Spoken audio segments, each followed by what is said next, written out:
ওয়াজ করছে যে তোমরা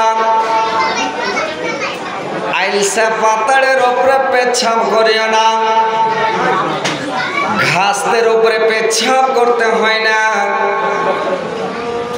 তোমাদেরকে ঠকঠকা মাটিতে পেচ্ছাপ করিও না, না তো পেচ্ছাপ যে ছিটবে ওর ফোহরা একবারে মানে গোটা শরীর ভিজে যাবে। ঘাসের উপরে যদি পেচ্ছাপ করো তো মানে যদি স্প্রিং মানে মারবে ঘাসতে, আপনার মাথার উপর দিয়ে ফুহরা যাবে কি না? না হলে একদিন চেক করে দেখেন, গোসল করার আগাখানে দেখবেন কিরকম ভাবে দিছে পিচকিরি, মাথার উপর দিয়ে উঠবে। আর পেচ্ছাপের ছিটানি যদি কাপড়ে ভরে যায় একটুকর বুঁদ মানে গুড়ানি চোখে ধরাও মুশকিল এরকম। আল্লাহ রসুল বলেছেন কবরে সব থেকে বেশি আজাব হইবে পেচ্ছাপের, পেচ্ছাপ থেকে বেশি বাঁচতে হবে, বুঝতে পেরেছেন? তো বক্তা সাহেব বলছে ঠকঠকা মাটিতে পেচ্ছাপ করিও না, গর্তের মধ্যে পেচ্ছাপ করিও না। গর্ত মানে গাঢ়া নাকি, এন্দুরের গাঢ়া হোক, কাঁকড়ার গাঢ়া হোক, আর কিছুর গাঢ়া হোক, গর্তে যদি পেচ্ছাপ করো ওর মধ্যে সাপ থাকতে পারে, বিচ্ছু থাকতে পারে, কিংবা গর্তের মধ্যে জিনেরা বসবাস করে, জিন থাকতে পারে। ওই জন্য গর্তের মধ্যে পেচ্ছাপ করতে হয় না, না তো 10 লাখ আমার সাপ থাকলে মারবে চ। বুঝতে পেরেছেন? এগুলা বলছি সব নকল করছে। তো এইবারে ওই গাঢ়ার মধ্যে পেচ্ছাপ করতে হবে না।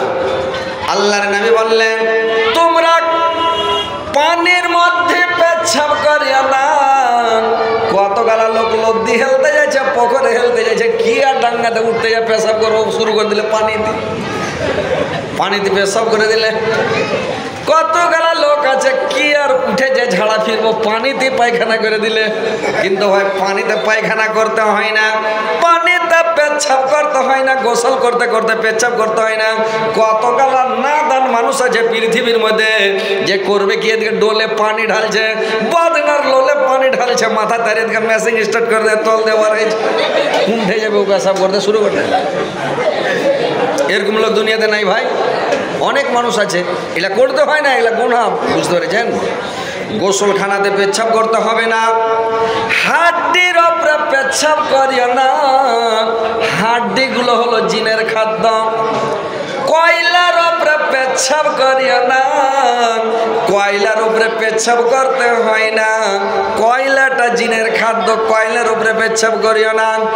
কাঁচা গোবরের উপরে পেচ্ছাপ করিও না, না হলে তোমাকে লাল জ্বর হবে। তাইলে পেচ্ছাপটা কুণ্ঠে করবা? তোমাকে নরম মাটির উপরে পেচ্ছাপ করতে হবে, বালুর উপরে পেচ্ছাপ করতে হবে। লোকটা শুইনা বাড়ি চলে গেছে, সিমেন্টের বস্তার ব্যাগ সিলিয়ে নিয়েছে, আর সিমেন্টের বস্তার ব্যাগ সিলিয়া তখন করেছে কি ব্যাগটাকে সিলিয়া লিয়া লোকটা আগমন ছপ্পা সারি বালু ভরে নিয়েছে, আর আদমন ছপ্পা সারি বালু ভরা ঘাড়ে লটকে লিয়েছে। আর ঘাড়ে লটকে লিয়ে খেপা কি করেছে, যখন পেশাব করা লাগছে এক খাবল বালু বাহির করে দিয়ে দিয়েছে, আর কাহিনা দিয়া ঘুচ্ছু বানাইছে, দিয়া তখন নিষ্করা ওটা পেশাব করতে শুরু করে দিছে, যাতে বালুর উপরে পেচ্ছাপ করলে ভাই পেচ্ছাপটা ছিটবে না। তো মুলবি সাহেব তোকে বলেনি যে তুমি বালু ধুয়ে নিয়ে বেড়াইও, যখন তোমাকে পেচ্ছাপ করার দরকার হবে তুমি দেখে শুনে মানে নরম মাটি দেখে নরম জায়গাতে পেচ্ছাপ করিও, জানো তোমার পেচ্ছাপটা না ছিটে নাকি। ও তো কহেনি যে বালু ধুয়ে নিয়ে বেড়াও, তো বালু ধুয়ে নিয়ে বেড়েছে। তো আর একটা লোক কয়েছে যে হাজি ভাই এই যে ঠেকে কুইলাড়া গ্রাম নাকি কি কালিয়ারা, কালিয়ারা কালিয়ারা গ্রামে জালসা আছে। তো কালিয়ারা গ্রামে হজরত আলী এসছে, তো চলো জালসা শুনে আসি গে, ধুর যাবো না। বুঝে কেনে কুচি একদিন জালসা শুনতে গেছিল পুয়ার দিয়ে একটা মুলবি এসেছিল, এসে ও এমন বোঝা চাপাইছে আমি ধুয়ে ওড় পাই না। আর ফের এই যাবো যদি হজরত আলী ফের কোনো বোঝা চাপিয়ে দেয় তাহলে তো আরো হিলে দিতে পারবো না, যাবো না।